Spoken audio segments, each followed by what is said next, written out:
Like I wear these so I can hear, and that helps. Whoops. Okay.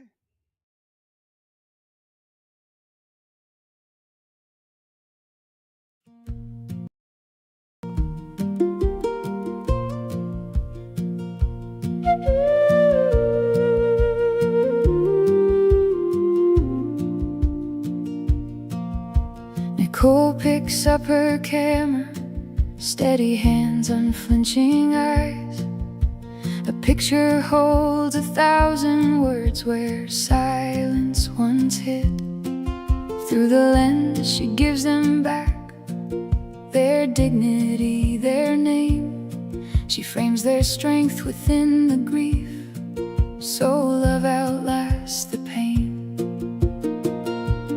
This is the record of remembrance, so no one's left behind. Every face, every family carried in this frame of mind. Count the lost, don't look away. Each one taken leaves a scar. We will not let the silence win. We know exactly. Uh-oh. What happened? What?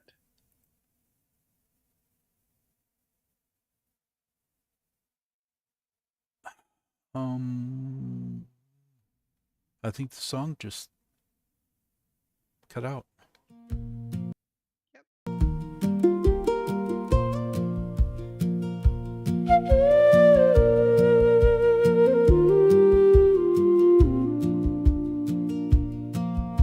Nicole picks up her camera, steady hands, unflinching eyes. A picture holds 1,000 words where silence once hid. Through the lens she gives them back their dignity, their name. She frames their strength within the grief, so love outlasts the pain. This is the record of remembrance, so no one's left behind.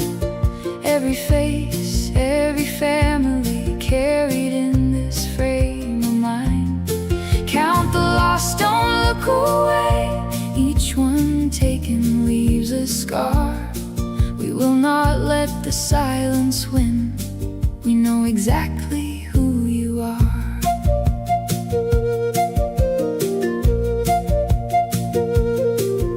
Every shutter click, a heartbeat. Every photo, proof of life. A witness to those still standing through the long aching nights.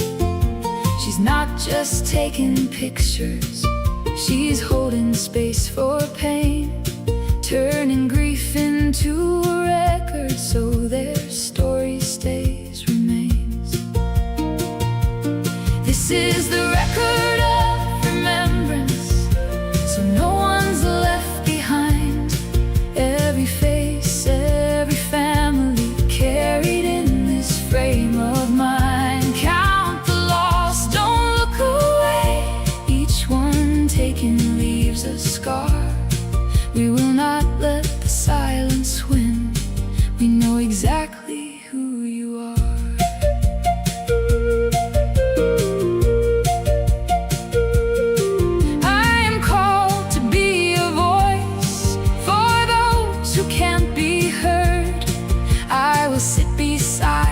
Hurting and honor every word. Compassion is my offering, presence in the dark. I document their stories and carry every heart. This is the record of remembrance, so no one's left behind. Every face, every family carried in this frame of mind. Count the lost, don't look away. Each one taken leaves a scar. We will not let the silence win. We know exactly who you are. Every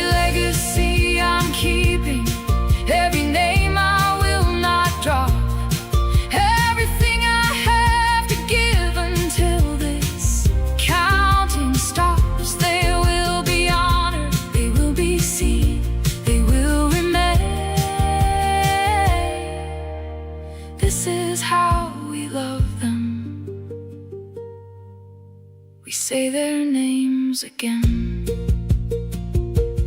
This is the record of remembrance, so no one's left behind. Every face, every family carried in this frame of mind. Count the lost, don't look away. Each one taken leaves a scar. We will not let the silence win. We know exactly who you are. We know exactly who you are. You are not forgotten.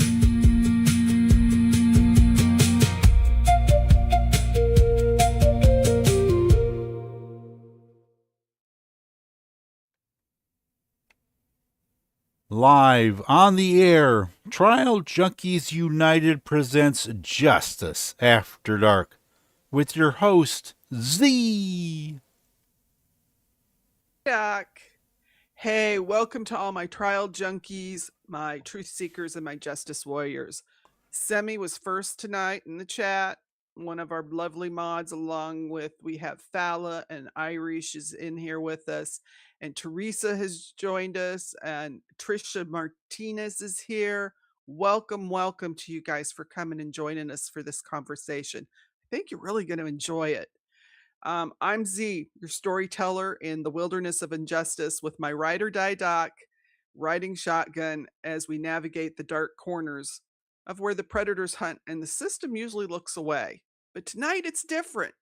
We're not actually walking through one case. We're going to sit down with someone who's spent years walking alongside hundreds of families, still living in the darkness, still waiting for answers and for justice that may not have come yet. Every missing and murdered Indigenous person is a person. They're not a statistic. Every one of them is a family still fighting to be heard. While the predators and the killers responsible, and all of us staying silent, we're not giving them that. Buckle up tonight. We're going to go straight to someone doing the work of making sure that these families and their stories don't get buried and don't get forgotten. Doc, are you ready to ride with us tonight? Oh, let's hope it isn't too bumpy. It's not. Welcome to Nicole Merton from Anaheim, California, who is an MMIP advocate, a photographer, and the founder of Hear Our Voices, a documentary project that's traveled to 17 states, or have you added some to that, Nicole? Now it's 20. 20 states. And how many stories have you been able to capture so far? As of right now, adding on to the ones we just did, I want to say 183. Oh, amazing. Wow. Amazing. Nicole, thanks for coming in and hanging out with us tonight. We're going to show some of her photographs that she's going to share with us. But let's get started with, how did you end up being an advocate with MMIP? Well, first, okay, so first I want to point out that my tribal affiliation is Isleta Pueblo. And how I got into MMIP advocacy was, I was in college in 2021. I was doing my bachelor's in creative photography and experimental media. And our last year is when you have to do like a big, huge project, a photo project. And when I was doing this, I was going into my learning about myself and my culture, but I wasn't 100% like knowing everything. And so I took that and the challenges of what to come up with as my final project into a thought. So when we were doing like listing our, what options we had, what stood out to me the most was social justice. And so I took social justice and my, me being Native American, putting it together. And I slowly was going through and looking at what were the biggest things that were going on in the Indigenous world that I could bring forward. And so when doing that, I found out at that point was MMIW, which was Missing Murdered Indigenous Women. But when I was looking, they had listed a lot of, statistics and stories, but there wasn't really a photo or something to represent. There might have been like one or two. And so I took it upon myself to kind of challenge it and say, you know what, we're going to take this on. We're going to see how this is going to go and see what I can come up with.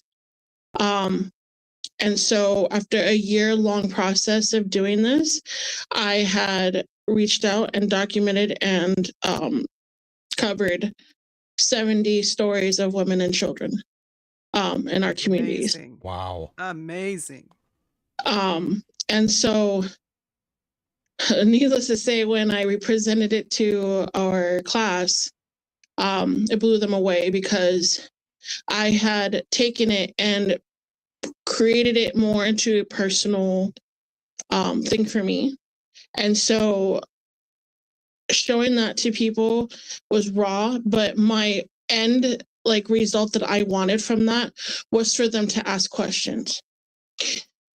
And so that's why when I was taking a lot of photos, if you see my photography, they have certain looks or certain, you can feel their emotion. And I did that on purpose. Because I wanted people to not only read what they had written, because in this whole process, I want to make it as personal as possible. And I realized that when recording these stories, it was something where I wanted them to say it for themselves. It wasn't just me saying, me repeating what they're saying. It was more of they needed to have their own personal touch with it. And so after a couple processes, I figured out that doing a photograph and then having them right afterwards, while they're in that moment, write a statement in their own handwriting, like a letter, and putting it together was the most ultimately the most raw part, so that when people did read, they could see that emotion from the letter into their face. And I had a process to get that as well. But in the end game, my end result was having people ask, what does this mean? What does the RAND handprint mean? So that we can inform them about this crisis that was going on and is still going on. Mm-hmm. Yes. And just to have them ask, well, how can we help? Because then we can bring in things like, learning about the legislation and how we can push for certain acts to be pushed through, or just advocating, showing up to marches and, starting all these different things. But it all had to have a root start of asking that question. And that was what my main focus was to not only present these families with their voice, but to also provoke people outside of our, non-natives to also ask, what did that mean? So, and I think that's the biggest part, is because non-natives need to get involved. We need correct. to see that this is at emergency levels. This is critical because it just keeps getting bigger and bigger. And so if we're not asking, and like you and I have talked beforehand, we're all part of the same human family. We're all family people. We have to care about each other. And when we see this many women and children and men that go missing or killed, we have to ask why. And we have to ask, what can we do to help? Right. Is it showing up for a search? You know, if you hear a search in, you know, how many times have I told y'all, if you hear a search in your area for someone missing, can you donate an hour or so? If you can't, can you donate some supplies? They may need water, they may need sandwiches. Can you donate some money if you don't have time to prepare anything or stop at the store? There's always something that we can do. Share the flyers. But Nicole, when you're dealing with the families, how do you get their trust? That has to be hard. Yeah, it's difficult.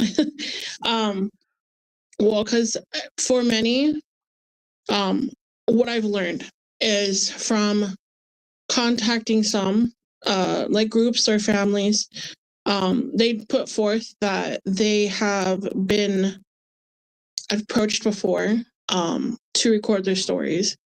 And some of these people who have done these documentaries or written a story about them have actually financially gained off of that story, but has not given back to the family or contributed to any other MMIP, MMIR,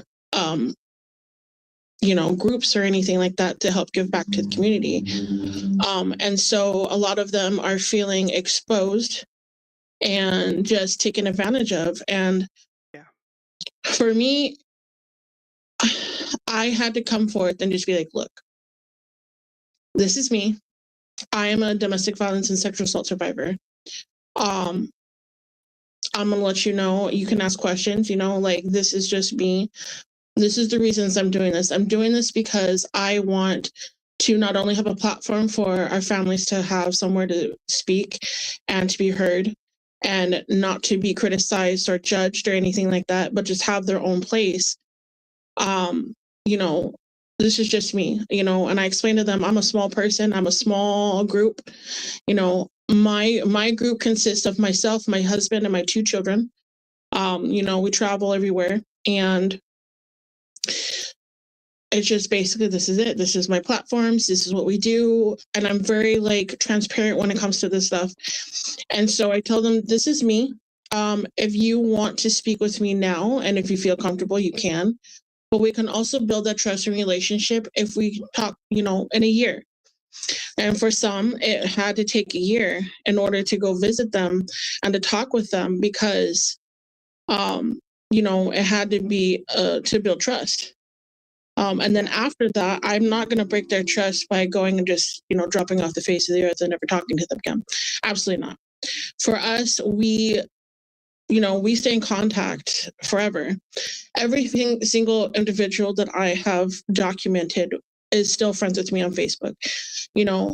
We speak all the time. If I ever have to go to speak at a conference, or if I have my own photo gallery show or something like that, I always contact the families that I am using their photos for. And I let them know, this is what I'm doing. If you're okay, it also has to do with asking for not only permission, but for their blessing. Because again, once we take these photos, at least for me, when I take these photos, it's not just a photo, it's their entity, it's their family's legacies and stories and memories. And so my conscience always has to be clear, and so for me, it's always asking for permission. And so that also builds the trust too, because they're trusting me with everything. And so I want to make sure that they are in the loop for, everything that's going to happen.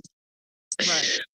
And I also want to make sure that when I speak at, conferences or schools or whatever events, that I have all the information correct. I'm not missing any information, so I go like the day before and I'll ask and make sure everything's okay. This is what I'm going to say.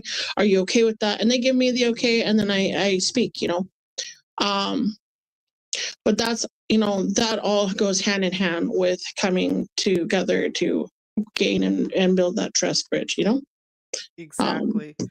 So Irish and Semi both said that your photos are gorgeous and they're thank you. beautiful, because I'm slowly showing them now. When you're working with the family, how do you tell the moment that you've broken through? What gives you the, this is it, this is my photo, or this is the shot? Okay, so I have a process where I meet with the family and I give them, again, I read the rundown, I give them the brief, you know, I want them to feel safe and have a family or like family warmth aura. That's why I bring my family. And so we set up and I say, this is my family, this is us. You've picked whatever spot we're gonna do.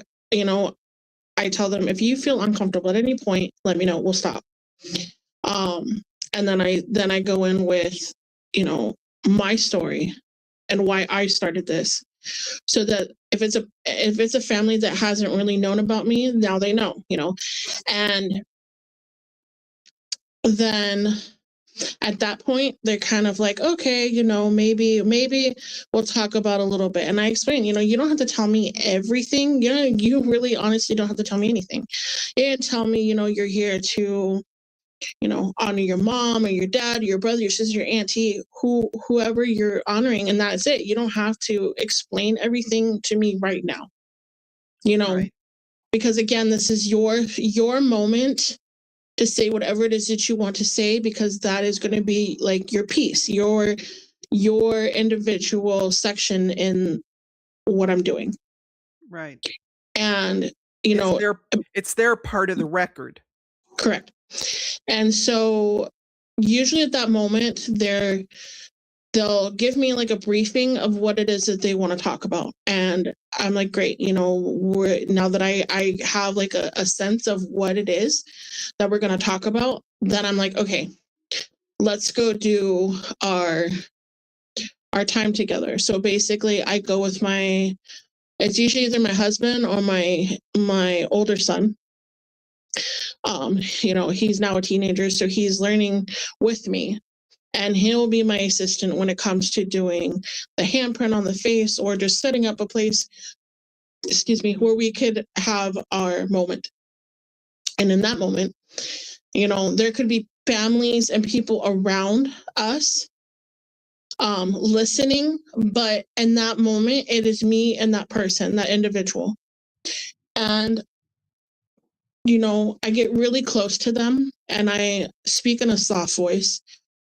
And I reassure them that, this is something, you're doing something great. You're here, you're representing for your family, but I also know that you have pain and that I'm here to listen, to just embrace your presence. And, it's okay to not be okay. And, we take a couple breaths, to kind of just get into the moment. And then I tell them, okay, this is the moment where I'm going to put my hand, like your handprint on your face, but I'm going to use your hand. And then I'm going to lay it on your face. And most of the time, like, okay, that's fine. So when I start putting it on their face, I press into their hands, but then I put my hand over their hand and hold it there for about a minute. And at that moment is when they get this overbearing emotion and they start crying. Not all of them, but most of them. And it just triggers these emotions inside of their in their heart. And I also smudge and we play certain music when we do. So it's like a meditative moment, but also at the same time, it's something where we just share the same energy between us. And then I look them in the eye, and I don't stop. I don't break that stare. And at that moment, I usually feel their body yeah. And then, they start crying again and, I comfort them and I'm like, it's okay. Because at this moment, you're not showing that you are, I wouldn't say weak because these families are very strong. No, they are so strong. Yeah, exactly. What would the word be? Basically they, it's okay to have these emotions because you're also going through this grieving process. Yeah, it's like they finally can get in touch with them. They can let Right. that guard they can let the guard down for just a moment because so many of them. I've recently talked to a family member that I'm starting to work with on a case, and she said, "I know eventually it will get me, but right now I have to be the strong one." Hmm. You know? And at that moment, that's exactly what I say. I know you're strong, and you are the strongest person I know. And in this moment, it's okay to show these emotions because this is your healing process. This is something that you're going to go through, and I want it to be in a place and amongst people that you want to be in that moment with, um Yeah. and then after they take a couple deep breaths, because then I help them calm down a little bit. That's when I'm like, okay, now let's do this. I've already kind of visioned where we're going to do the picture. So I'll have them, start, and it's not even posing, it's just looking at me, looking to the side, looking to the other side, because I'm trying to find that perfect photo. But then I also, when I play certain songs that I bring with me, like I have a playlist, Right? each song changes their emotion. Sometimes they'll stand in like a stance of, like I'm a warrior, like they have like Yeah. this, they have like this emotion of just change. And then sometimes, while they're standing there, they'll start to cry, or they'll smile, or they're holding someone's picture. And sometimes, if at that moment when we did the handprint nothing happened, and then all of a sudden they start crying because they have their picture, and they're going through this process of thinking of memories and all sorts of stuff, it's just, I am taking literally over 1,000 pictures in this moment because I have to get that perfect one. And I know through each emotion, everything could be different. And that's why when you're looking at the photos that I take, they have different emotions, you know, Yeah. and that's because I take thousands of pictures. Yeah, we just showed the one where the woman, she's in front of the rocks in the black dress. She looks like a warrior at that moment. Yeah. You can see her strength.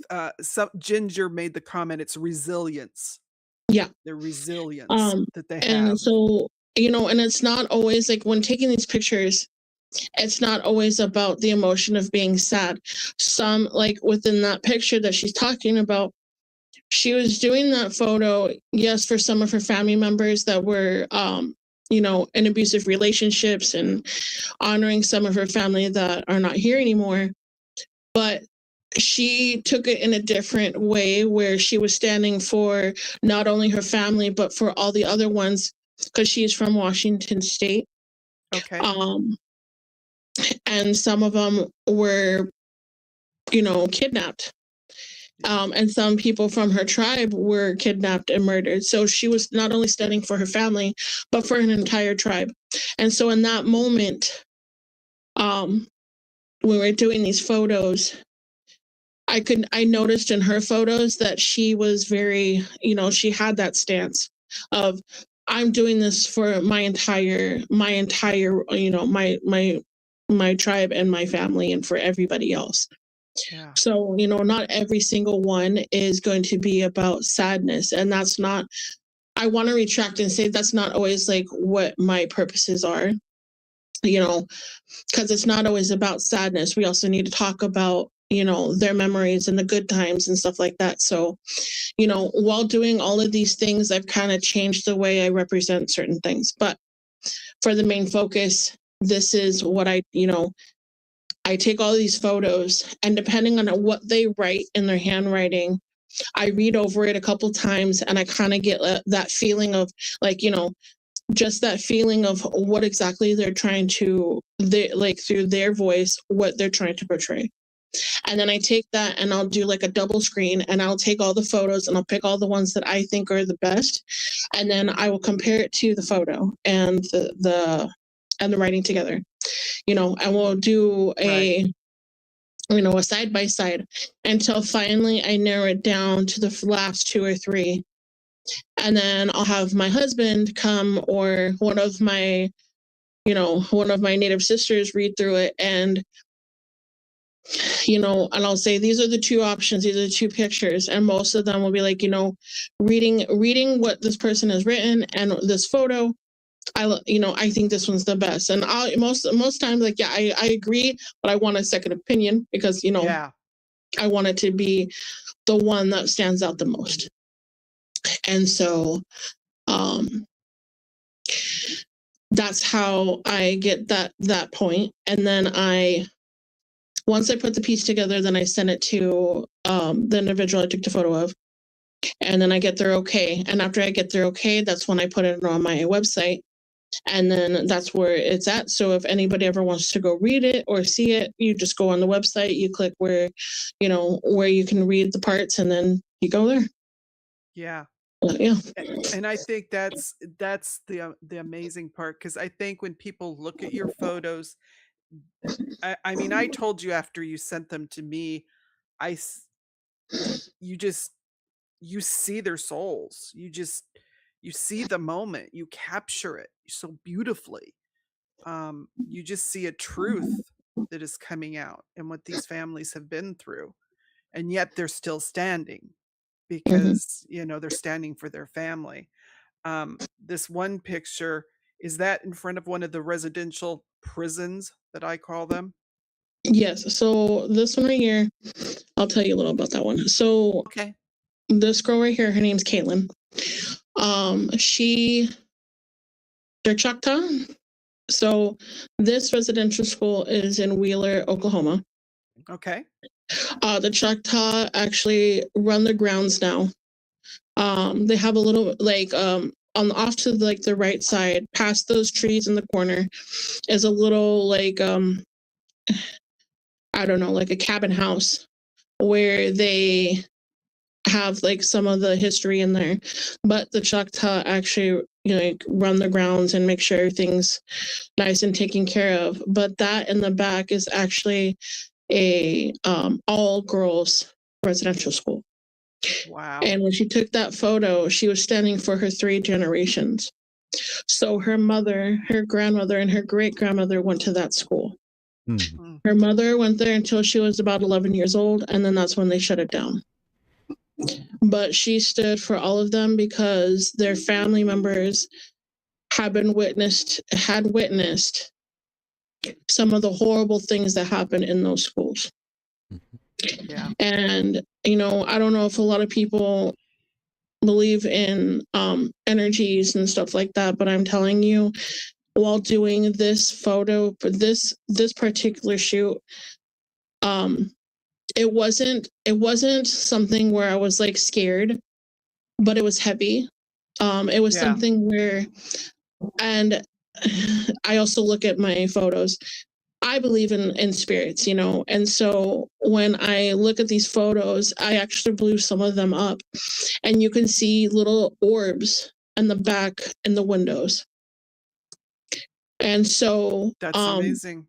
yeah, you obviously can't go in there because there's trees actually growing inside this building, but you can walk up to the stairs and that's it. But just the energy of just being right there, you could feel that you're being watched through all of those windows on the top of that building. And Wow, isn't it amazing that nature is taking it back yeah, because of what man did there, what the colonizers did there? yeah, Nature's saying, we're taking it back." yeah. So I mean, there's like 3 or 4 trees going inside that thing. And then you go to the back and there's a lake. And they were showing me around, and when you went to the back, I could feel a pull for me to head to every time I got close to that lake, I could feel a pull. Not for me to go into the water, but just that there was something there that needed, for me to go close to it. And I did. And, while I'm walking there, this girl, Kaylin, and her mom are walking with us, and they're explaining that, a few of the children disappeared. Mm.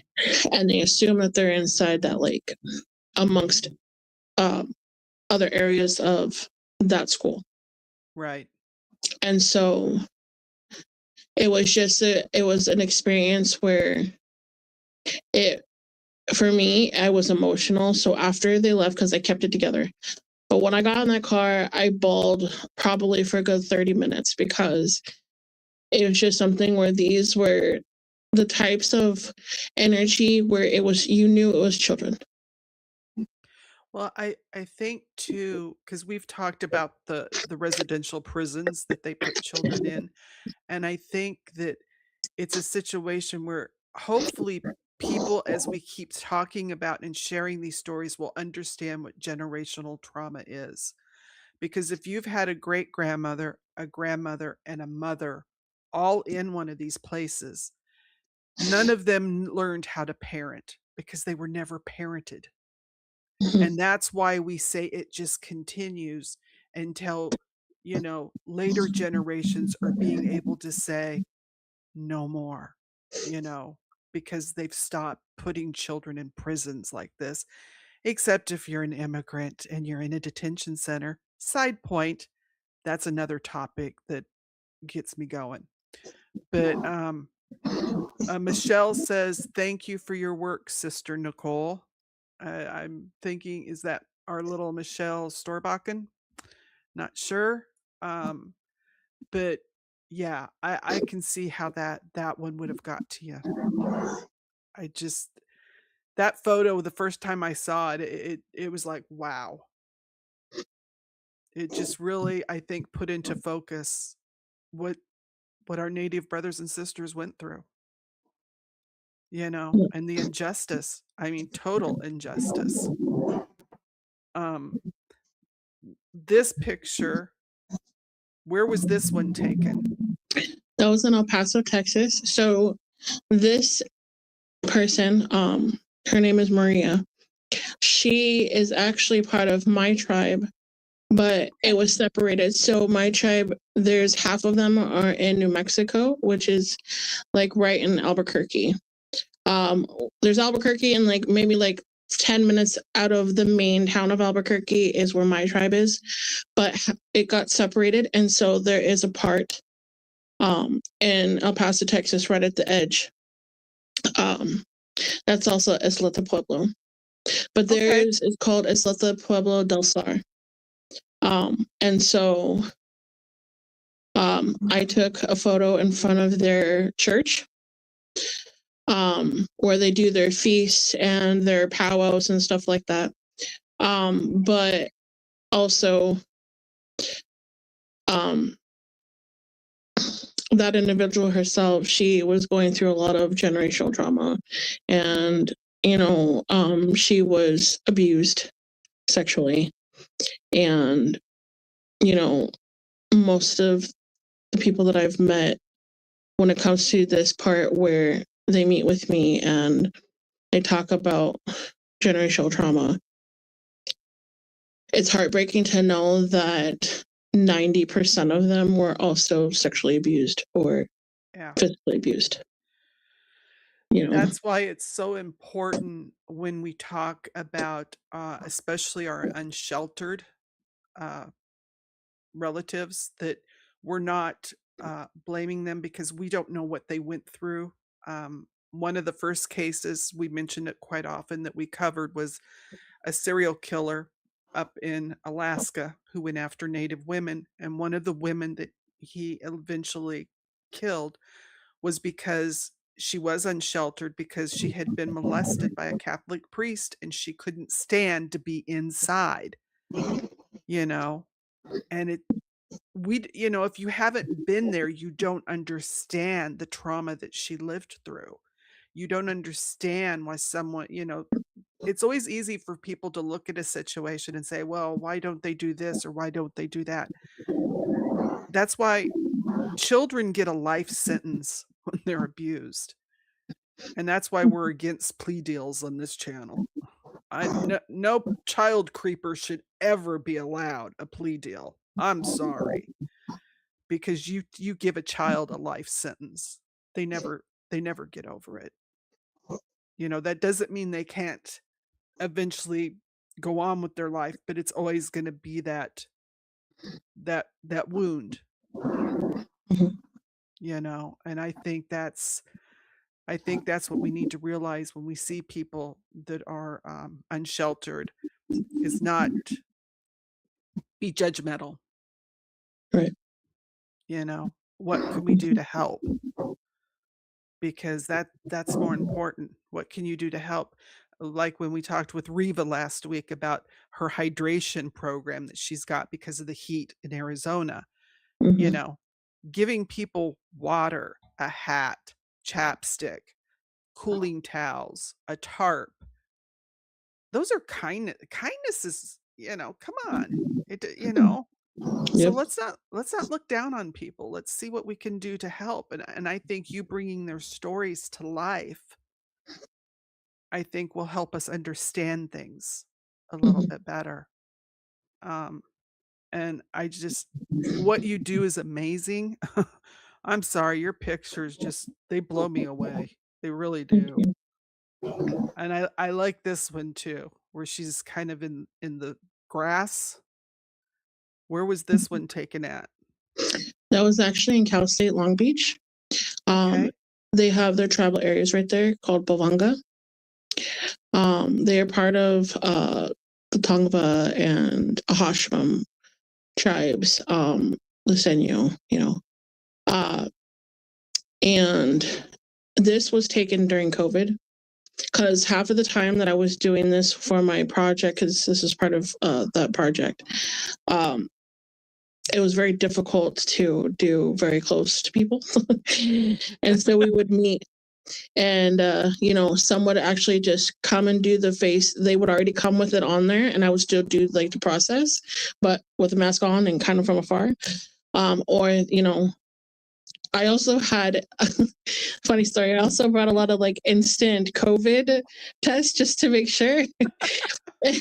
And so we would, if they're willing, we're like, hey, let's do a quick test. Okay, we're good, great, let's go.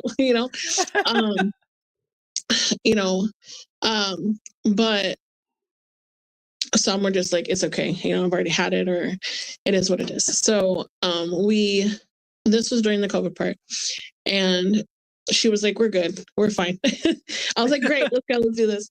But what was neat is also during the journey of me for photographing all these people in the beginning,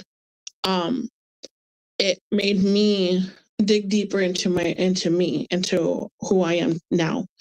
I learned a lot about where I came from, my relatives, and then that opened the door for me to learn about other tribes and their cultures, their traditions and their medicines and how they pray. And so meeting with this individual, that's actually, I think Michelle, who's on the chat, that's actually her cousin. I believe that's Michelle Castillo, who's on our chat. And she Oh, is okay. one of my native sisters. She's so amazing. She's just a great all around person. She said, yes, Mary. Yeah, Mary. I also took, her sister is in the back right here. So this Okay. individual right here, that's Mary's sister, Jackie. Okay. And Nicole, Ginger's here, and she says, Nicole is incredible to work with. My cousin and I will cherish her always. She has the gift to bring calm and healing in her shoots. Who said that? Gina Garcia. Oh, yes. She's, amazing people.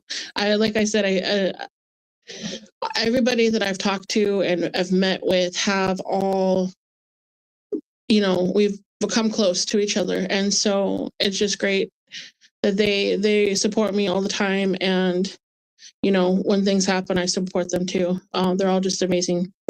But yeah, with Mary, it was an emotional thing because not very many people at that moment would go to Pavanga, so it was very sacred. In that particular area, that right there, it's in the corner of the parking lot, and I don't know if many people know about Long Beach or those areas, but Cal State Long Beach um, had 22 acres of sacred land where there are, you know, there's parts of like, you know, where the ancestors were buried, but also there are remnants of, you know, buildings that they had there. Right. And while they were trying to construct a new parking lot and making it into a, I believe they're making it into like a, what is that? Like a, it wasn't a mall, but like a small little place where you know, you had a couple different stores. That's what they were trying to turn that into. And Michelle says so, Michelle said it's our creation site as well. yeah, yeah. And so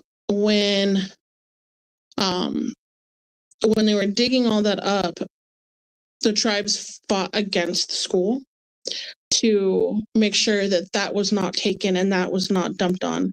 Well, the school went and started dumping toxic, you know, dirt and stuff on top of different sections. Oh. Um, throughout this process, you know, the tribes won. And so now out of the 22 acres, they have 12 acres that is completely, you know, you can't do anything with it. You can't go on top of it. Nothing can happen. It is all now kept safe and safe, you know. And so sorry, Oh, so that's basically okay.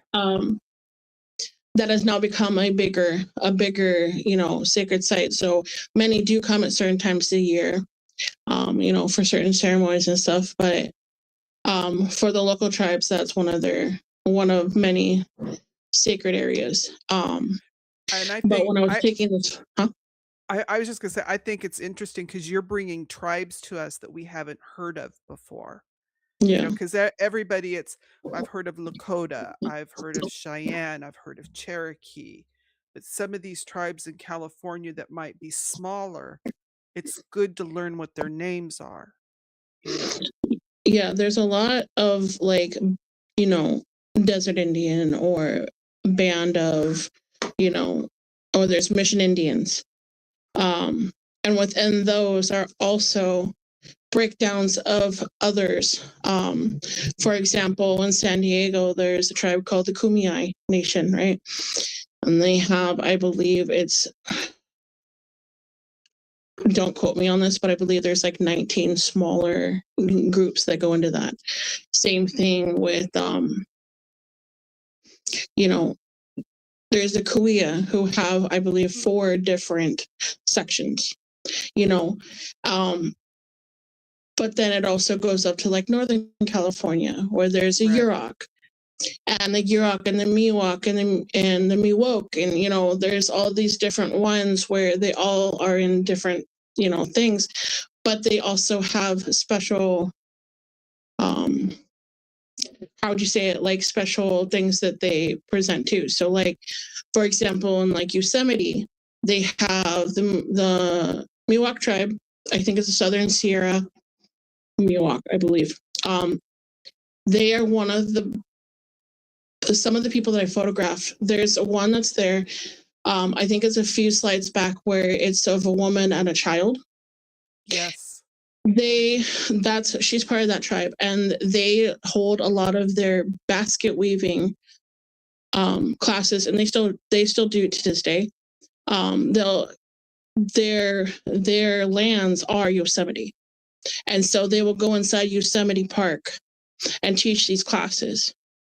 Wow. And some of their elders are still here, and they're like 90 plus, almost reaching 100, and they're still teaching these basket weaving classes. That's You know, amazing. Michelle calls some of them coastal tribes. yes, yes, Because I know um, there's a rancheria in Redding, California, the mhm, Redding Rancheria, because they're and all of a sudden Windu, is it the Windu tribe? All of maybe. a sudden, yeah, there's a couple of tribes up there because I was following a story up there at one time. So you know. But again, like you said, it's the smaller tribes, but we still have to learn about them, and Hmm. to be able to There's go to Yosemite, wow, that's Yeah, amazing. I've been down all of California, and so I got to meet a few different. And like I said, learning what their special techniques are, which are basket weaving. Some down here in San Diego, and even here in Southern California, like here in Orange County. You know, to learn different things about the instruments that they use when they do prayers. You know, not many use drums here in California. They use clapper sticks, and they also use rattles. There's bird singers. Um, that's the people that they bring in when they do ceremonies and different prayers, and all sorts of different things going on. Any events, that's what they bring in, are these people. And it's just so unique that every section of where I've been to, there's always something to learn. And I love just learning it all and just keeping it in and just knowing, because then I can speak to others about how, we might be a little different, but we're not. We're all, brothers and sisters, but it's cool to kind of bring in that information and Yeah, be able to talk about it. That's why with my kids, I bring them everywhere I go, because they also learn, you know. yeah. And so um yeah, it's just so That's many, so amazing. many. Well, there was when I was researching on the residential prisons, and I'm never gonna call them schools, they're prisons.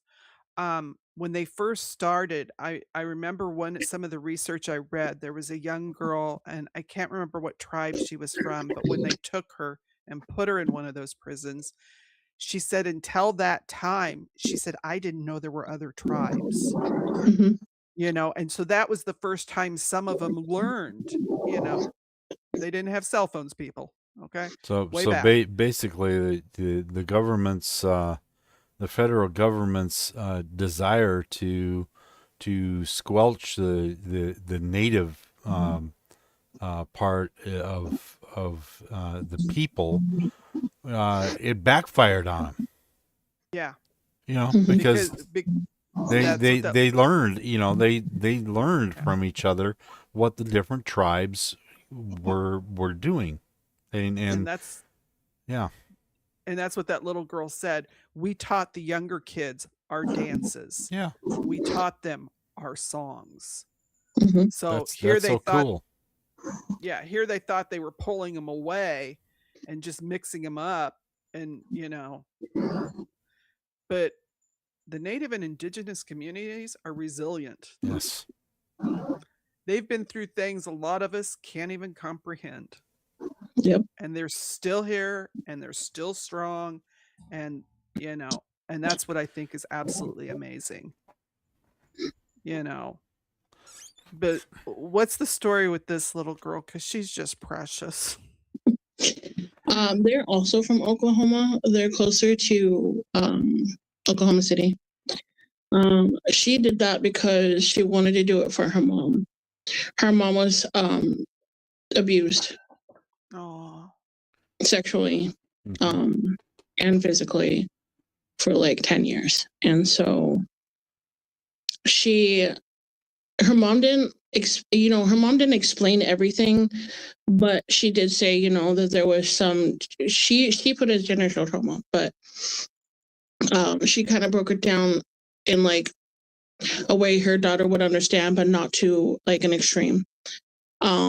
But while we were doing, because there was actually a group of people there when we were doing this, and so the daughter, just came up to me away from everybody and just said she felt um, something in her heart told her that she should do this for her mom. oh, And so she asked me if I could do it. And so I said yes, but then I also checked with the mother first before I put the handprint and took the photo. Um, and her mom started crying. And she was like, if something's telling her, it's her ancestors telling her to do it, you know. And so we said, she said yes, but it was something where her mom was not ready for that. But it was something that she'll cherish forever because her mom was just like, I could, you know, she was explaining that her daughter is very smart, but they didn't know that she understood more than what, you know, than what she was saying. Because also when she would talk about these things, a lot of kids would be around. So it was very PG, you know what I mean? Right. But her daughter is so smart. And so she just picked up on it, but also something just told her to do it. And so she did. And Yeah. that's who that is. Semi, our mod, she's from Louisiana. She said when she was 8, she spent a year in Washington State and had the privilege to go to school with the Mackay tribes. I'm Mhm. butchering that, and I apologize. She said they were wonderful people, and I fell fast in love with the culture. So that's really a cool experience to be able to have. And she also said with this little girl, that's how you know she was raised well. Yeah. Because she had those feelings and she was ready to share them. Macaw. And Macaw. Yeah. Okay, Macaw, the Macaw tribe. Okay, another tribe I'm learning about. And now this, we have a black handprint. Can you tell us the difference in a black handprint versus our red handprints? So the black handprint stands for masculinity. So many will wear this, especially men, might wear this for, or even girls. They'll wear it for somebody who is, if they're honoring their uncle, their brother, their dad, a man, a man in their life. But also sometimes, depending, also two spirits use this. And this person right here, her name is Charlie. She's a two spirit, but she was also honoring a few different people in her tribe as well as in her family. But she herself is a two spirit. And she this is in Billings, Montana. Okay. And at that day, she brought, I want to say 6 families. Oh wow. Okay. So we did a whole, I think it was like 4 hours it took to photograph all these families. But she is the organizer within MMIP Billings for like that area. That's the person who does most of the advocacy. And so we became close friends. And with her, it was kind of funny because I was actually going to Montana to Billings to put my artwork up for one of the local colleges. And my old professor from Cal State Fullerton, where I graduated from, was now teaching in that community college in Montana. Oh, And awesome. and so he was like, well, you need to know who Charlie is. And so we started talking, and that's where the whole, trust comes into play, because we had a conversation for like 2 hours, and we built this friendship and just to know each other for 6 months before I got there. And then at that point, she's like, okay, I understand and I trust you. Let's get other people in. And then I asked her, because at first she wasn't going to take a photo. It was just people that she was going to bring with. She was actually, she wanted me to speak with Selena Not Afraid's family, but unfortunately that day, they actually had to go speak at a conference, and so I wasn't able to speak with them. But she was in the search party when it came to looking for Selena Not Afraid. And I don't know if many know who Selena Not Afraid was. We covered that case. Okay, so we didn't talk to any of the family. I wasn't able to get a hold of anyone, but we covered it because there's Montana and Wyoming don't have great reputations for young Native girls. Yeah, and that was a tough one. Yeah, so she knew family. She was there for the search party. But at first, when we were speaking, she wasn't going to do a photo because, she didn't know if I wanted to. And I was like, excuse me. Yeah, I do. So, have camera, we'll travel. So after a while, she's like, hey, I'll do it too. I'm like, great. And so we did all these different photos with everybody. But when I was doing it for Charlie, she also told me a lot about the tears, like with two spirits, and how important they are within the culture, even though many kind of look at it differently. With two spirits, it's before colonization, they were special. Those were the individuals that you would have when it came to naming ceremonies. They had special meanings and special things that they were only allowed to do. And then once the Spaniards came and, colonization started, they were the first to be killed because, religion told them to, because it was bad for them to be not of what they were born as, Yeah. And always when I meet with any two spirits, it's just a joy because I learn something new every time. Yeah. And with Charlie, Yeah, Lissa's told me some about the two spirits and the meaning of what they were for the tribe. And and she said still today, because like you said, of the colonizers, there are some of the natives that indigenous people that have taken that opinion instead of remembering what they originally were. Right. And I just wish that we could, somehow bring it back to where, they can have those ceremonies again, because, we're all equal, and it's just not fair that they get pushed off to the side, or, they are looked at differently.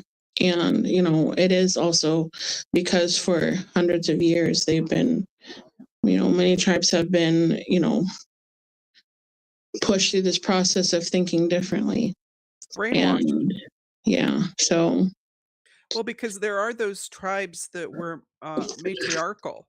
And the first thing they did once they got the children in those prison schools was they taught them that don't listen to your grandmothers, don't listen to your aunties, don't listen to your mothers. They did, and so that's why you see so much of I think the violence of men on women, because before it was some of these tribes were matriarchal. The women were the ones kind of in charge. But then they got told by somebody else, no, that's not the way it's supposed to be. So, and that's ruined it. Charlie's one of them you wanted me to reach out to, right? Correct. Okay, I will be reaching out.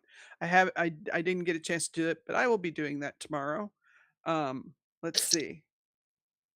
Then we had this young man. And who is this young man? That's Benny. He is, I believe, he's Mixteca, which is an indigenous tribe in Mexico, but also he had, I believe, some Apache. He wasn't 100%, but he does know that he had, indigenous blood. So, but there were a couple people in his life. He wanted to do black, because he had a cousin or two.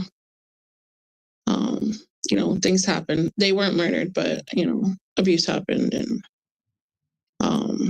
the picture. He also wanted to stand for. I'm sorry. The picture is breathtaking. Thank you. You capture something in his eyes with him looking up that just. I have no words. Like I said, it just depends on how you tell them to turn their head, and and you get that perfect picture. And it's funny because my husband's like, "Oh, yep, she got the picture," because when I do these photos and I get that perfect picture, I'm like, oh, yep, that's it. Or I'm like, yep, you got it. And he's like, oh yeah, she found the perfect one. And you know, it just again just depends on the individual, like meeting them and just talking with them. You also get a sense of them themselves, like who they are, you know. And for this one, we took that in San Pedro, California, close to Long Beach, and it was right at sunset because we were doing the golden hour. But it was cool because he's a close friend with my husband, and he learned about our the project I was doing. Excuse me, sorry. And so he's like, you know, I want to participate too. I was like, great. And so, you know, he kind of explained about his cousins and friends and stuff that he knew, but he just wanted to also represent for them too. So, yeah, I think that's awesome. And it's a beautiful picture. It's a beautiful man. I mean, it's just. And the earrings he's wearing, I made just for him. Oh, cool. I love that. That is so awesome. Then you have this young lady, and this looks more like a desert. So that is Superstition Mountain in Apache Junction, Arizona. Okay. And so this is Michelle. She is representing for her aunt Cookie, who was murdered in 1990. I believe it was 1992. On the Crit Reservation, which is the Colorado River Indian tribes, which is in Parker, Arizona. And her aunt was murdered by her non-native boyfriend. And what had happened is they had a huge fight. She got out of the car. She was walking away, and the boyfriend turned around and was like, hey, come here. I need to tell you something. And she's like, oh God, what? So she turned around and she went back and she like put her hand on the, you know, on the car thing, on the car door, and was like, what? And he grabbed her hand and took off and dragged her to her death.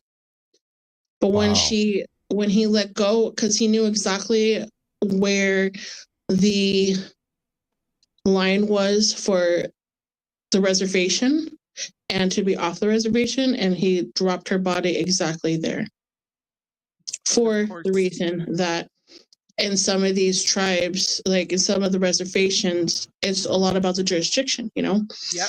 And depending on where it is, someone has to take responsibility or, you know, to take the case. Well, when he dropped her body exactly where she landed, it was half and half. So when FBI came out and, you know, law enforcement on one side came, they're like, oh, sorry, we can't touch it because it's on tribal land. But then the tribal police were like, oh, we can't touch it because it's on, you know, this other side.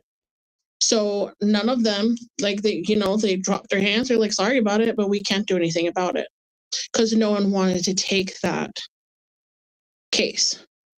That's ridiculous. Goodness gracious. Yeah, it was horrible. And the sad part was, not only did she leave, she had 2 kids that were left behind, but the man who did this to her actually got arrested like 3 years later, but not for her murder, but because he had a suspended license, and he got 2 years.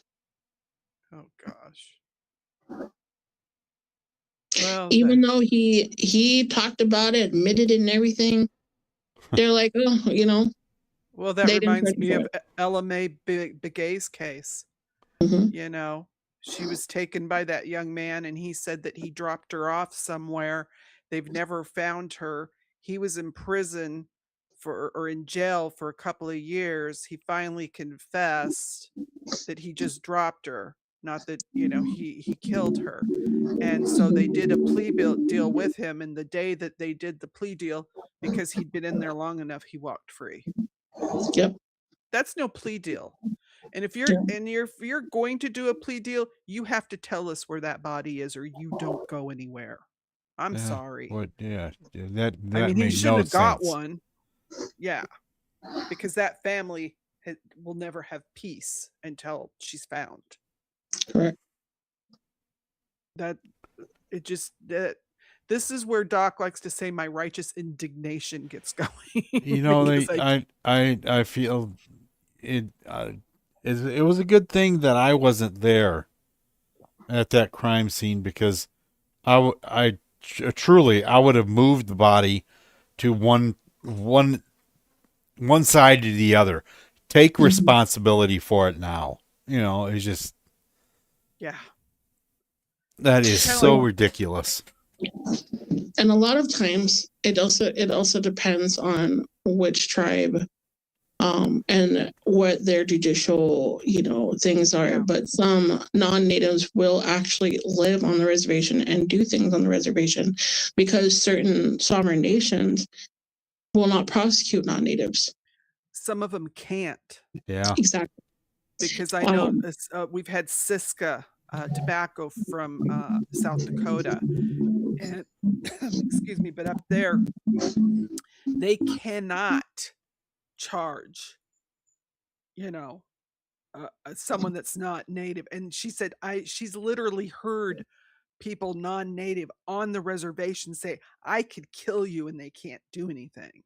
Yep. It's like, excuse me. Which is, unfortunately, it is true. Like Doc said, just drag him off the Yeah. The individual who did this to her actually did pass away from cancer. I hope it was painful. Yeah. I think it was like 15, 20 years later he passed away from that. But they didn't get the justice that they deserved, No. I agree with Doc. Drag him, we'll drag him off. And who is this precious child? That's Olivia. She is from the Western Shoshone tribe in Elko, Nevada. And we went there to meet with the whole group, because usually when I go to places, I meet with a group and then we do 4 families. But this little girl came with her grandmother, Edith. She waited to the end. And when I came to talk to her, she's like, I want to talk, I'm doing this. First of all, they sang a traditional song in their language first. And then she came up to me and she said, I want to do this because I want to do it for my mom and dad. Her mother was murdered and her dad's missing. Oh, wow. So her mother's favorite color was yellow, and that was the only yellow bush in all that entire area. So she already knew where she wanted to go. She walked up to that thing and she sat. However, I was like, "Have you done these before?" Because she was just like, "D," I was like, "Oh, okay," But I'm taking pictures. But it was unique and neat to see that when I'm taking these pictures, because again, I'm playing these songs that I'm playing with while I do these things. Her body language changed, And at one moment she did this one, and another one where she stuck her face up like she's looking, like if she's looking up at her mom or something, like up in the clouds, and you can just see in her face. And it was just the poses that she did.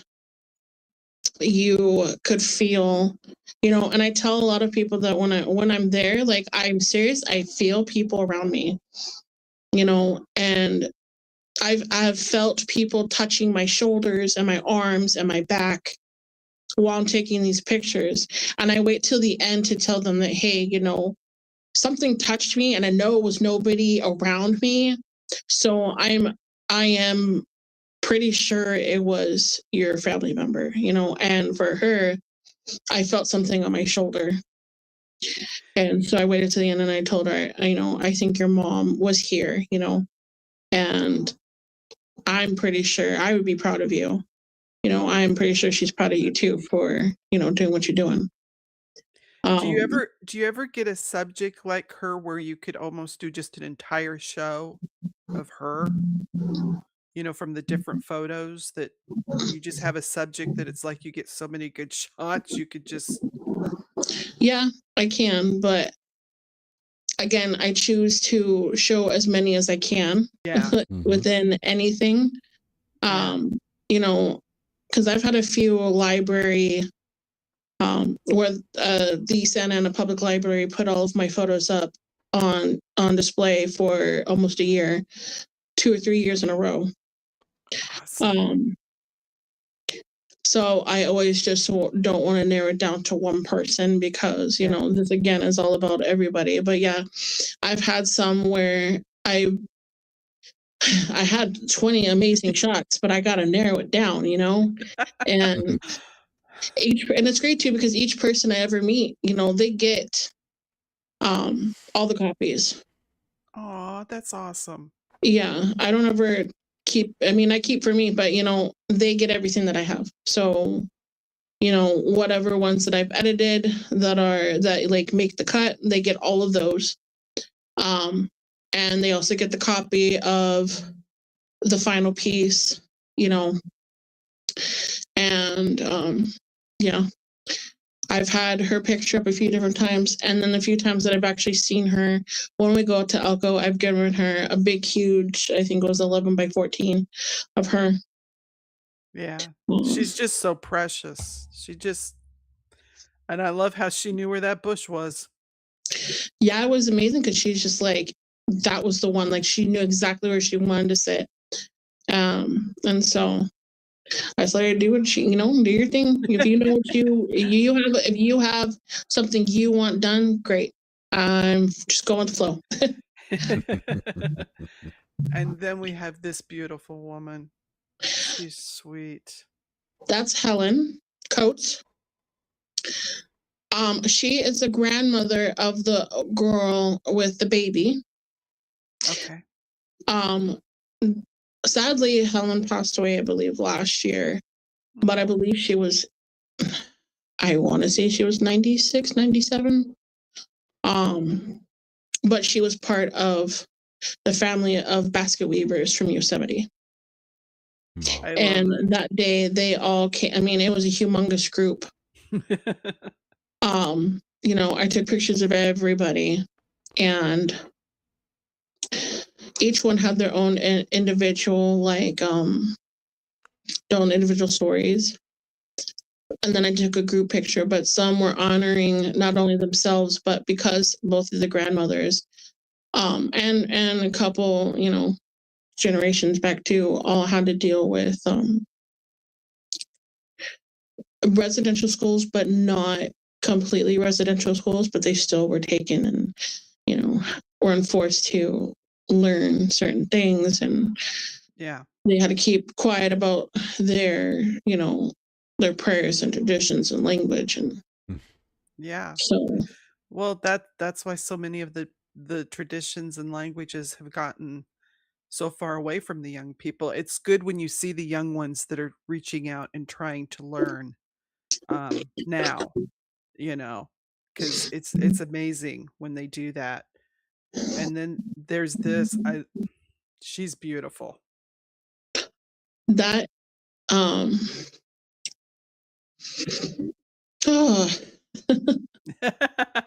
Old home week here. I'm dragging the memories out. Some of them I'll remember their name, I promise. I just space their name for a second. Because there's just so many. But this one, she's from Morongo, not Morongo, the Cabazon. Is it Cabazon Desert Indians? I'm not sure. I'm not 100%, but it was Cabazon. Because there's Morongo here, which is like right before Palm Springs. Okay. Which is part of the Cabazon like Desert Indians. But then there's also like Morongo / like Cabazon There's another tribe that's in like India, and that's where she's from. And so what was it, Morongo? I'll look it up. But they their tribal lands are Palm Springs and also Joshua Tree. So this was taken in Joshua Tree. I love her bright colors against the desert. It pops. It was funny because it was like 45-mile-an-hour winds doing this thing. So half the time her hair's like, and so we had to like pull back her hair a few times. So there's like, I would say 10 shots with no hair in her face, and the rest were with hair in her face. But she was a good sport about it. It's gorgeous. But yeah, she was great. But she brought her kids with her too, so I have shots of her kids as well. Oh, that's awesome. And let's see, then we have this one. This is a mother and her 2 daughters. We did this at a park, and the funny story about this one is, she is, I believe she's Yaqui, but she's also not Mixteca. She was something else. But in Mexico, like deep in Mexico, she was half and half. And her daughters, I took pictures of them individually and together. But what brought her to get to that point was they couldn't stop giggling. And I was like, you guys got to get close to your mom. And they couldn't stop giggling. So she's like, let me try something. And she put her hands over their faces like that, and they instantly stopped. And that's how I got that picture. And I didn't notice till I was editing. But if you look at the girls' faces, one has 4 fingers, and the other one has the hand with the thumb, and the rest of their face. So technically, it's a whole hand. And I didn't notice that until I was editing it. But they each were, they want to represent their families, and you just see this strength, like a mother wanting to protect her girls because she's seen too much. Yeah. But it was what was cool was when she did put her hands on there, it was just like a calming, like a protection, where it was just an instant like presence where she was just like, okay. And they just stopped and just, put their head there, and that was it. Yeah. They represented also, because in Mexico, they have something kind of like MMIW, but it's called femicide, which is where people go into these small towns and they will murder people. Yeah. Especially the natives of that area, and will leave them out in the middle of the street in a ditch. And so what they do, instead of red dresses like we do, they take shoes and they put them in a circle in the middle of the town square. So it's like a whole huge, spiral circle of shoes to represent. I'm going to have to look that up. That looks interesting. And so they also want to represent, for family members there too. Thank you for sharing that. Oh, Semi said the last girl with her hair blowing, she says the foliage looks like spirit hair blowing. And it did. But I'm going to look into this because I like that bit of history there. Something to look into. And then this picture is beautiful with her ribbon skirt. Oh, yeah, that is, wow. That's Jackie. She is also Michelle, Michelle's cousin. She's right there. But we did this in Laguna. And their tribe is like the water tribe. They're very close to the beach, so a lot of the things that they use, especially in their jewelry and just everyday uses, are things that come from the sea. So it was just fitting for her to step into the water. And we got to do this not at sunset. I think it was like 2 hours before sunset, but we picked a cove where we knew, because I really wanted to pull in like the rocks and all of the moss and everything. But I wanted to make it to where it was a colorful background, but it was also something not only to represent her tribe itself, but to come with so much color on. I wanted her to be the main focus, but also, not always having the same beach scene, So it was cool for her to just go in there and do that. It's it was beautiful. crazy. I almost got gobbled up by the water. The Pacific Ocean does not play nice. It's cold. No, it does not. I almost fell twice. I was like, oh, we're just gonna get the shot. And my poor thing, when we were taking the shot, she's like, freezing, and I'm just like, hold it for 2 seconds. She's like, please, and I took the picture, but I had like 6-7 shots of her, but this was my favorite one. I love it. But again, this was also during COVID, so she did her own thing, Yeah. But we still keep in touch. We're close, and Good. We try and stay close with all the people we do stories on, the people we interview. We stay in touch through Facebook, texting, just to touch base now and then, because I think it's important. I don't ever want to be the person that, oh, I got your story. Nice meeting you. I'll see. I got more stories. No, we're building community. That's what we're doing. And I love getting to see more of the California. I'm a San Diego girl. That's where I was born. So, the coastal tribes I have an interest in. But here's a picture that I think is amazing, because this shows you that Nicole will go anywhere and stand anywhere to get a picture. Standing in the cold Pacific Ocean. I love that picture. Yeah. Because it's like, I'm gonna get this shot. Oh yeah, there's many times I stood in the ocean and it gets up past my hips, and I'm like, okay, bear with me. It's just the hard part when the water goes back out and it's like sucking my feet, and I'm just like, wait, don't pull me, wait, hold on. Save the camera. Save the camera. That's when you need a good camera person. Before we let you go tonight, though, what we normally do here is we do some missing persons posters, because we think it's important. We always tell people, when you're out and about, please put those cell phones down. Look at people's faces. If you see somebody, call 911.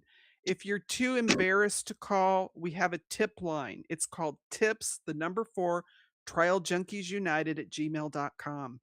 We will call for you. Trafficking is real. We also know sometimes people will leave the home on their own, but they were coerced out. And then they get in a position they can't go home.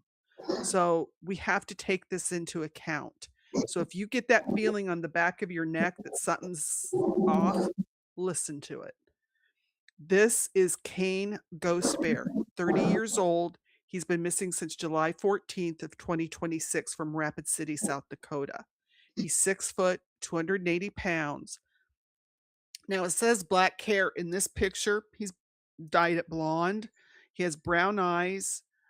They don't have anything specific of what he was seen last wearing, but he was from Rapid City Police at 605-394-4131. Let's bring Kane home. We also have Candace Amber Kruger. She's 37. She's been missing since July 26 from Anchorage, Alaska. Now, circumstances, she was visiting family up there in Anchorage. She left a member's family residence. She said she was going to go walk downtown. She never returned. She could be in Anchorage. She may have traveled back to Fairbanks, but she doesn't have a phone. She was last seen in a black winter jacket and faded black Carhartts, a burgundy hoodie, and glasses. The case number A is in Alpha, P is in Paul, D is in David, 26-3782. They have a NamUs number. M is in Michael, P is in Paul, 156704. Contact Anchorage Police Department at 907-240-9095. Alaska's not great, you guys, up there at watching out for our Indigenous brothers and sisters. So if anybody's seen her, please call it in. Now, this young man was actually sent to us by Dottie Lassiter, who's a trafficking investigator. He's a young black man. His name's Jordan Green. He disappeared in November 7th of 2015. He was 23. He would be 34 right now. He also is known as Papa or Jay. He was last seen on a Saturday night, November 7th, 2015 at Bandera, San Antonio, Texas, walking from the 7900 block of Over Bar and Grill around 8:45 p.m. He's he's Hispanic. He has black hair, black eyes, brown eyes. Height is 5'9". He weighs 170 pounds. He had a black shirt with Over Bar and Grill logo, blue jeans, black shoes. He wears glasses, but he didn't have them with him. He has a scar on his right eyelid, pierced ears, a goatee, a rosary tattoo on the chest, stars on his right arm. Isaiah 40:31, that scripture tattoo. He's been missing for over a decade, people. San Antonio PD is 210-207-7662. Also 1-800-547-4435. The next one is Victoria Ladd, also known as Victoria Burton Brown. She's 31, missing since June 10th from Ukiah, California, I think. She was last seen near South State Street and Washington Avenue, approximately 9 p.m. They believe she's on foot. There actually was a feather alert activated by the CHP on behalf of the police, the local police, on July 15th. See the difference? She went missing on the 6th of June or the 10th of June. They didn't do the feather alert till July 15th, over a month. Yeah. She's an enrolled member of the Washoe tribe. She's 5'4", 210 pounds, black hair, brown eyes. She was wearing a multicolored dress, and she has ties to Lake County, Port Rias, possibly Cloverdale. The case number is 26-1355, or the Ukiah Police is 707-463-6252, or just good old 911, people. We have a 5-week gap by the time they alerted this, so she needs to be found. And we also want to let everybody know there is a community support search for David Storbakken, who we've talked with his sister Melissa. This is going to be in Minneapolis. This is Saturday, July 25th at 1 p.m. If you can go and participate near the Waterford Apartments in St. Paul on Randolph Avenue or Shepherd Road, please show up. The truth's out there, and they need to find David. He needs to be brought home. They're going to have the supplies. I've posted this all over social media. So if you can participate, please. They're going to start at 1 p.m. till whenever. Water provided, vests, but bring your bug spray, bring shovels, bring rakes. Let Melissa find her brother. And then we covered Jacoby Hale last week as a missing person. Well, this Saturday, they're also doing a search for him in Darlington, Washington. They're going to meet at the Darlington Library behind the firehouse. Debrief is at 9:45 a.m. Now, they need boots on the ground. They need outdoors people because this is dense forest backcountry. If you have a 4x4 or an ATV operators, anyone with specialized equipment, drones, they need help. They need to find this young man. That was Darrington. Darrington. Yeah. Okay. Thank you, Doc. And Nicole, before we go, please tell us, you have your website, which the girls have put in the chat, because you guys are starting a GoFundMe, because you're the one that pays for going out to these places. Mhm. So if anybody can help her with gas money because when you plan a trip, which you just got back from, you plan several states all at once, correct? Mhm. So, gas is expensive right now, guys. Film is expensive. There's a lot of stuff. And as a community, if you can support her, please go to her website and see what you can do to support Nicole, because her family and her are the ones that are doing this. It's something she was called to do. Any last words? If anybody's interested in setting up an appointment with you on your next trip, should they contact you through your Facebook page or? Yeah. So I post where I'm going, like if I have an idea of where I'm going, and then it's a growing process. So, I might post and say I'm going in 3 months or 6 months, depending on what it is. For example, I'm supposed to be going to Arizona in the next 3 months. And my next plan is hopefully going to Wisconsin for May 5th. But when I post these, I'll also list the states I will be going through. And so if I list a state that you're in that you might want to chat with me or do something with, you just contact me through Facebook. Again, I usually post on my own Facebook, which is Nicole Marie Merton. And then you just message me, or you can email me again at NicoleMerton@gmail.com. And as far as the GoFundMe, we have one on our nonprofit. So my husband and I started a nonprofit this last year. It's just brand new, called SC3A, which stands for Ascending Awareness, Southern California Ascending Awareness and Advocacy for Missing Murdered Indigenous People and Human Trafficking. And our main goal for this is so that we can help get their family members home, because a lot of them, when I've been doing these trips and meeting with groups, we find out that some of the groups, tribal members within those areas will send their family members here to Southern California, especially to LA, for drug rehabs. And we found out lately that the drug rehabs, a good percentage of them are not real. Yep.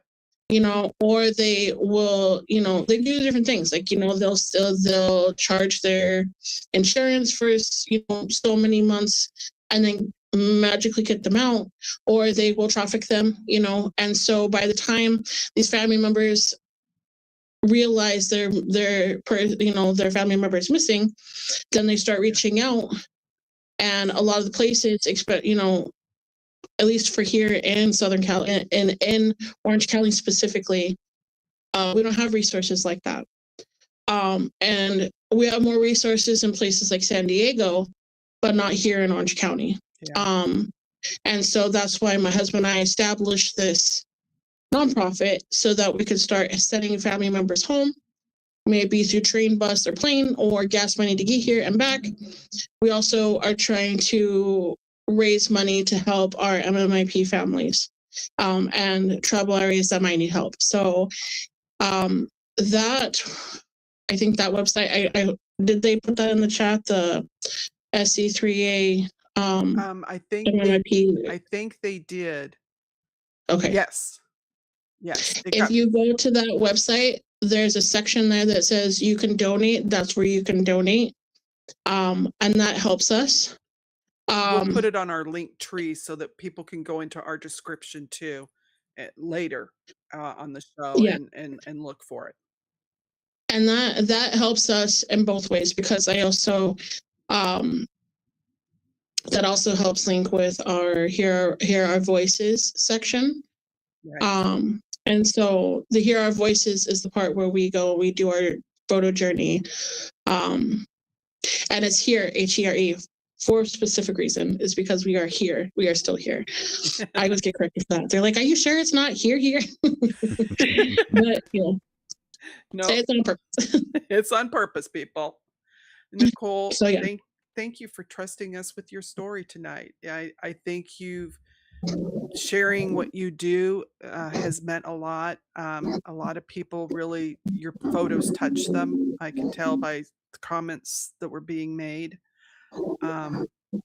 So please, you guys, if I know Semi's got family up in North Dakota, so she says she'll be emailing you, finding out when you're going North Dakota next. Because we just came back from North Dakota this last trip, and Minnesota. So when we were in North Dakota, we spoke with Agnes Yellowbird, who is a great fashion designer, amazing fashion designer that goes between Canada and here to do her stuff.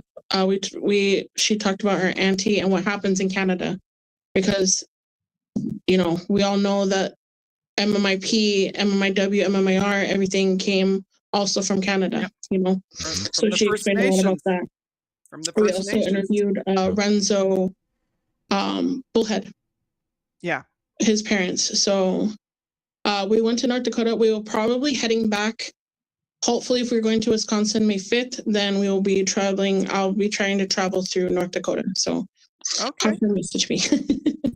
Might have to get that hookup with Agnes, because that would I would love to speak with her, because I'm always we were able to interview Maria Jack, which the Jack family that disappeared over 30 years ago, mother, father, and the two little boys, and they were from British Columbia, so close to the Highway of Tears. So Agnes is very, very, very, she's amazing, and she has so much to speak about on MMIP, and I would gladly send your information to her, because she'd probably be great to talk with. Yeah, because I keep reaching out to ones in Canada.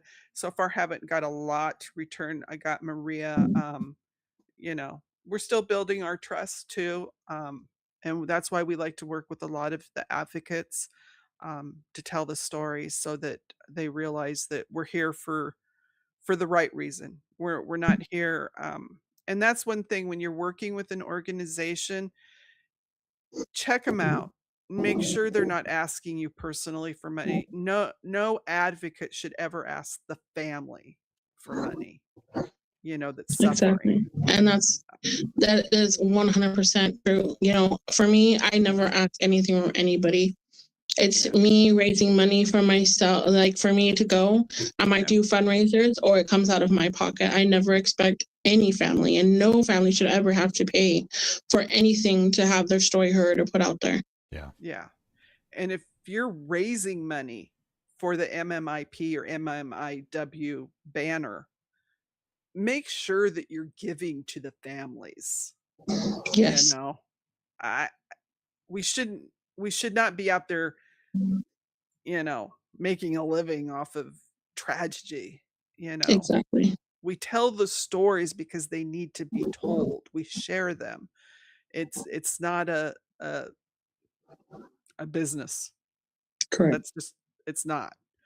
So that's one thing you guys can check. But just remember, you guys, that we don't want to forget that every killer and predator out there, well, if you see something, say something, but every killer and every predator depends on you being silent. Don't give it to them. Never. There we go. Simi Sharp said it right. TJU is not here to be clickbait. It's an advocate channel. Thank you, Simi. We are. Yeah. We are. And if you know something, say something. But our motto here has always been silence is betrayal. So by keeping silent, that's why we have to change. We have to change it. We have to get the stories out. We have to tell, because the bad guys are counting on us to be quiet. So until next time, you guys, stay informed, stay compassionate, keep seeking truth, and never stop speaking up. Doc, do you want to say goodnight? Yep. Good night, Doc. Thank you again, Michelle or Nicole. We appreciate you coming. Oh. Everybody thinks I'm Michelle. It's fine. I look like a Michelle. It's okay. So the last song was another one I wrote in honor of Nicole. So 2 different songs for her tonight. Please let me know what you guys all think. But the criminals don't stop, so neither do we. And we're going to see you Sunday. And remember, we're here for you. We love you, and ciao, and have a good night, everybody. Good night. Thank you.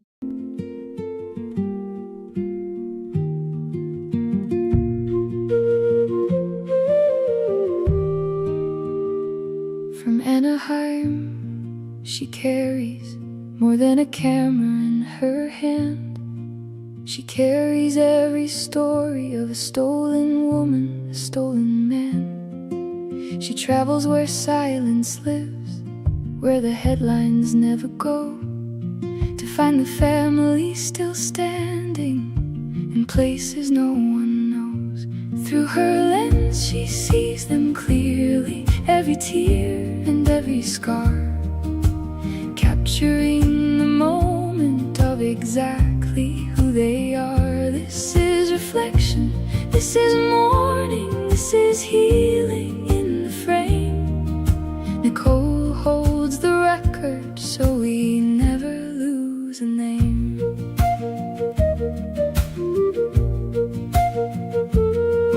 Each portrait is a moment, not a picture but a truth.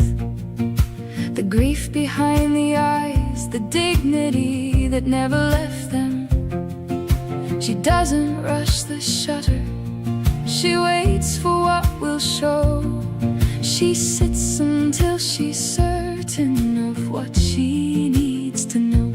Through her lens she sees them clearly, every tear and every scar, capturing the moment of exactly who they are. This is reflection, this is mourning, this is healing in the frame. Nicole holds the record, so we never lose a name.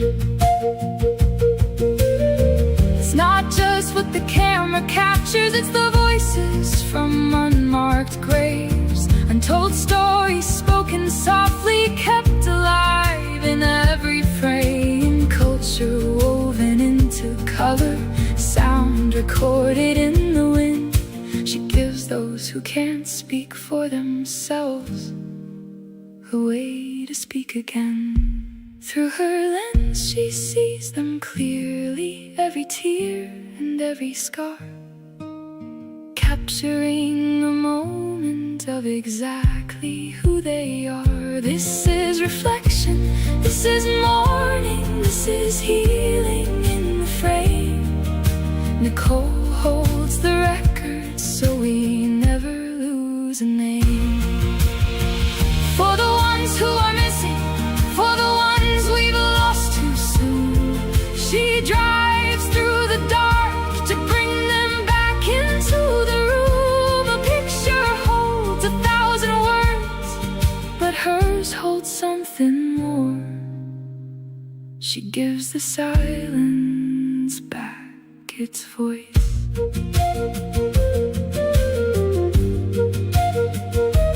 Through her lens she sees them clearly, every tear